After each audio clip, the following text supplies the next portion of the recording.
and get started here. Everybody ready? All right, good afternoon. I'm Lauren Surley. I'm the Director of Communications and IGR for the City of San Marcos. In just a moment, I'm going to pass it over to San Marcos Police Chief Stan Standridge, who's going to provide us with an update on what happened over the weekend, and then we will take questions from media shortly after that. So right now, I'll go ahead and pass it over to Standridge.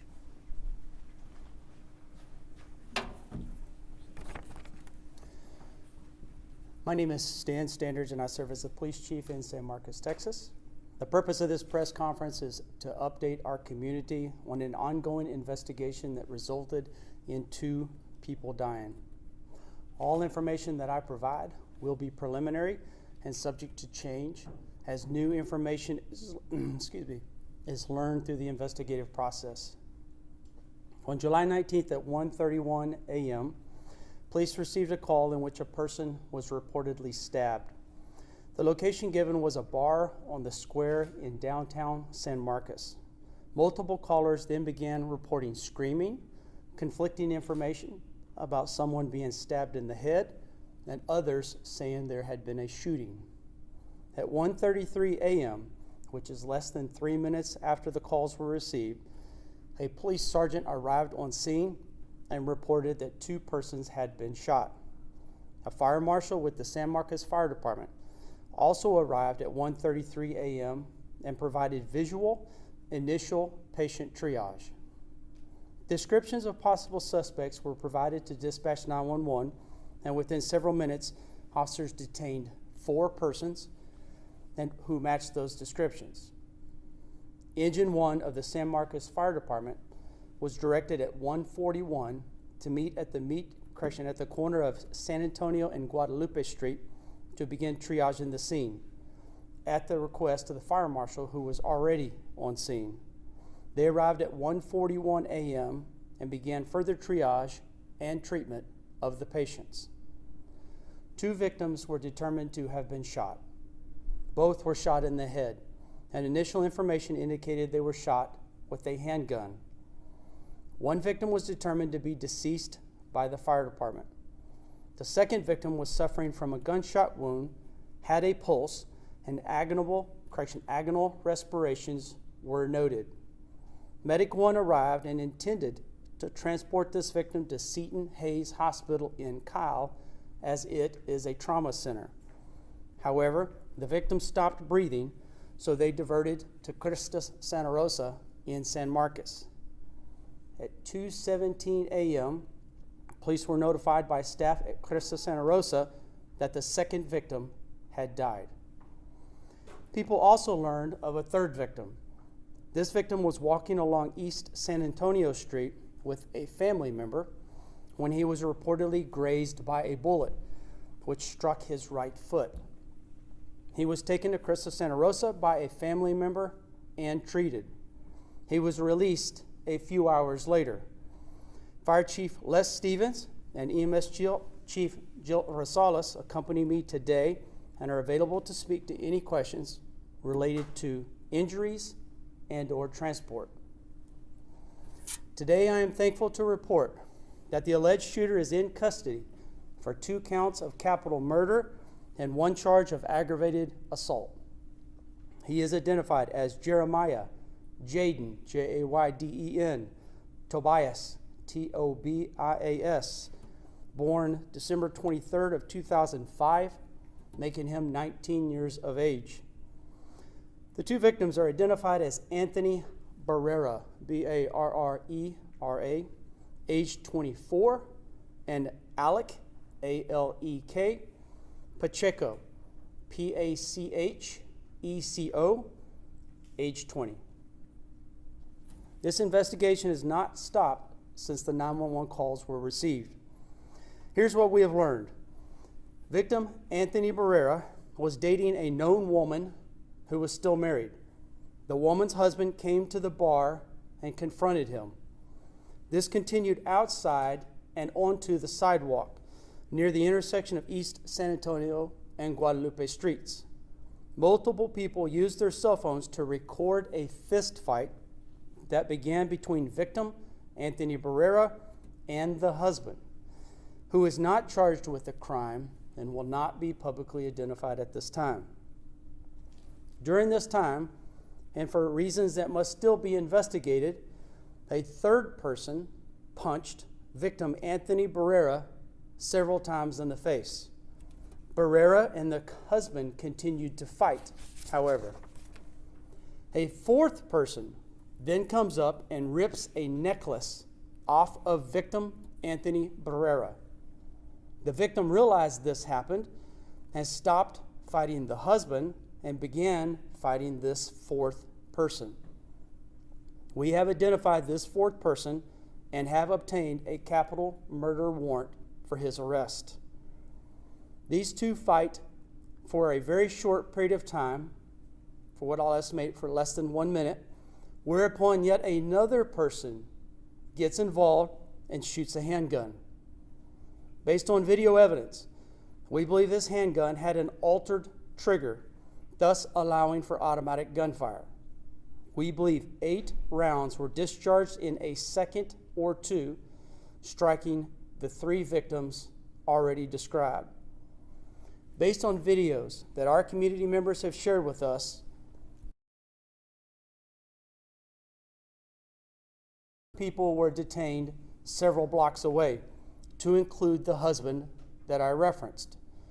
Thanks to the incredible work of our Criminal Investigations Division, the suspect was positively identified. Warrants were obtained, and 2 SWAT teams were used to execute the search and arrest warrants. The Hays County SWAT team was primary on the shooter's residence, which is located in Redwood. Redwood is a neighborhood in the extraterritorial jurisdiction, ETJ, of San Marcos in Guadalupe County. I want to sincerely thank Sheriff Josh Ray of Guadalupe County and his SWAT team for their direct assistance.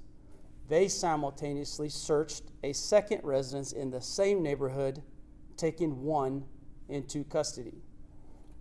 We learned that our alleged shooter, Jeremiah Tobias, was alerted by neighbors that SWAT and police were approaching through the neighborhood.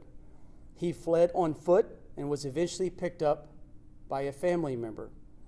Our crisis negotiations team contacted the family member and was able to negotiate his successful surrender at the Hays County Jail. Jeremiah Tobias, 19 years of age, was booked on the 2 counts of capital murder and 1 charge of aggravated assault. His bond is set at $1,650,000.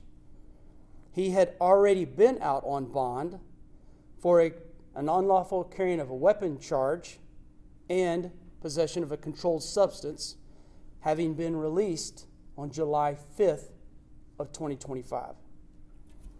A second arrest was made last night in relation to a previous aggravated robbery that occurred 2 weeks prior to this shooting.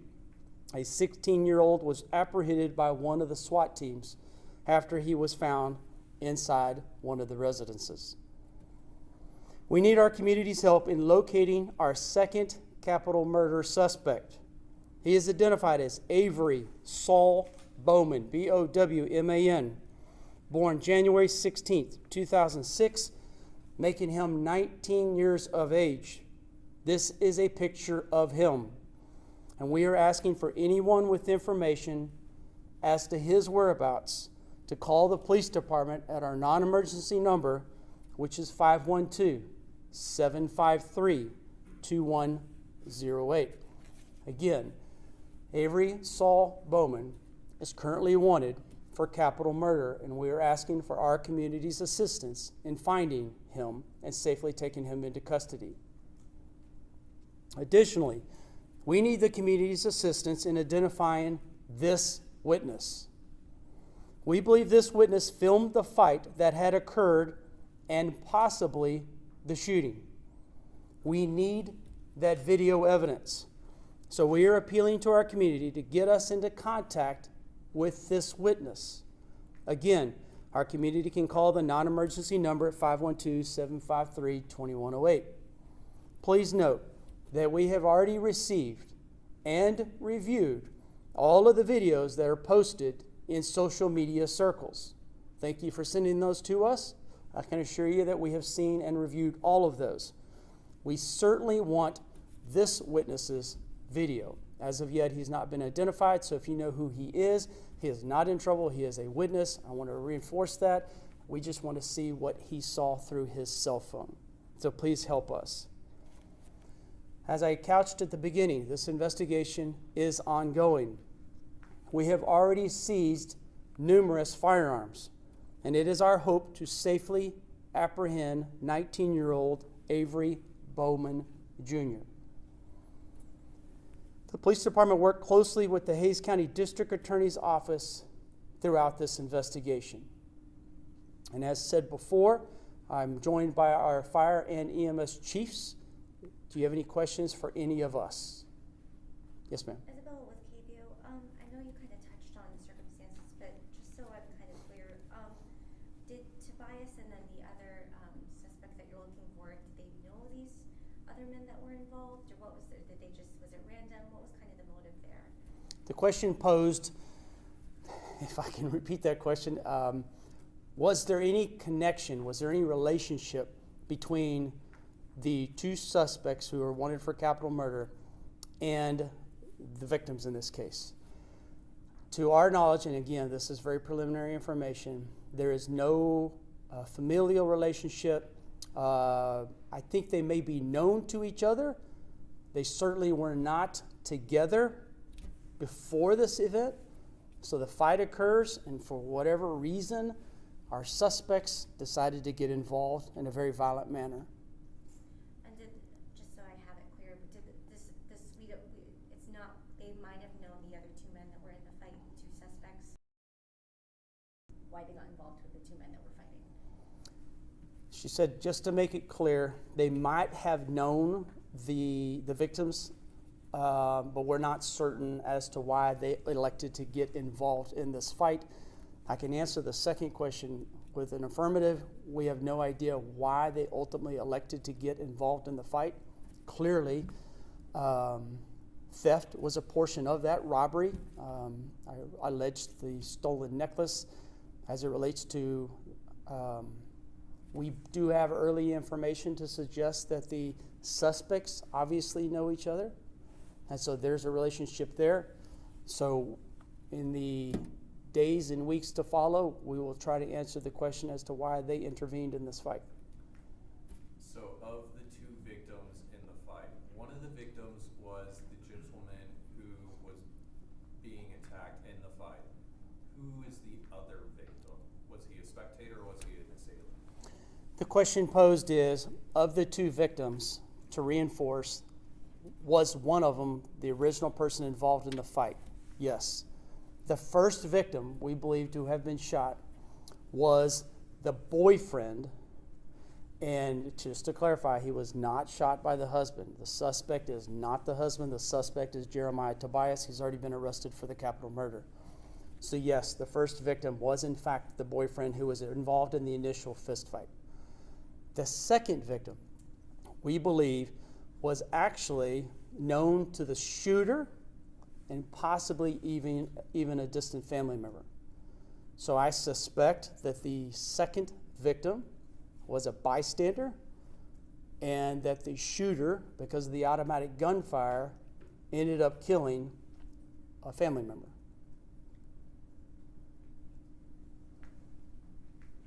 Yes, ma'am. So to be clear, the person you already have in custody, Jeremiah, is the shooter. What did Avery Saul Bowman do to get capital murder again? All right, so I want to be really specific because you all have a job to make sure your viewers are fully understanding as it relates to capital murder. So capital murder has a couple of provisions that would qualify as this offense. First and foremost, a capital murder is committed in the course of committing or attempting to commit kidnapping, burglary, robbery, and that's where we landed. Because the second suspect, who, remember, is associated with the primary shooter, because the suspect reaches into this fight and steals the necklace, that is a robbery in the commission of what turned out to be the murder of two people. That's what qualifies it as capital murder.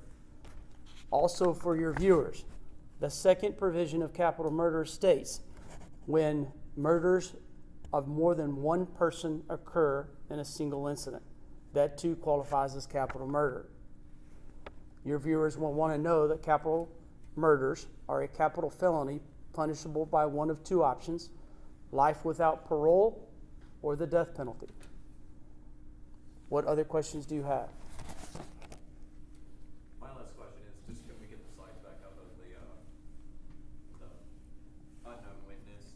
And then Unknown witness, yes? And we'll also send that out to you guys, so you'll have a digital file. Any other questions for myself or the chiefs? Bowman and Tobias, were they associates? Yes, Bowman and Tobias were associates. Okay. Any other questions? And what bar did this happen at? It actually occurred outside of a bar and probably 40 yards away down the street. So I don't want to associate it with a specific bar because it actually occurred on a sidewalk near an intersection. So did the fight start inside the bar and then it escalated outside, or where did the fight start? The question is, did the fight actually start inside the bar? I'm sure my investigative staff know. I know that the initial altercation, or at least confrontation, would be a better word, occurs inside the bar. I don't know if there was actually any fist fight inside the bar. My investigative staff likely have that answer. I do not. What I do know is both men ultimately come outside, and that's where they begin a physical fist fight, which, as many of you have seen, was recorded by multiple onlookers. Yes, ma'am. I guess just to talk about the imperativeness of getting that video evidence and having the community identify and help you connect the imperativeness of that. The question was, can I comment on the imperativeness of us identifying the witness and subsequently asking for the video? We already have a lot of video, as we've already alluded to, but in watching some of those videos, you can clearly see that this unknown witness was at a great position of advantage to have filmed everything associated with the initial fights, probably the robbery, and then the shooting. So it is of paramount importance that we can identify him. I want to reassure our community, family, loved ones, friends, he is not in trouble. He is a witness. We're going to treat him exactly as a witness. So please come forward. Let us review the video that's on your phone because it will be instrumental to this investigation. Thank you for that question. Thank you, Chief. If y'all have any further questions, then y'all can email us at communicationsinfo@sanmarcostx.gov. Y'all.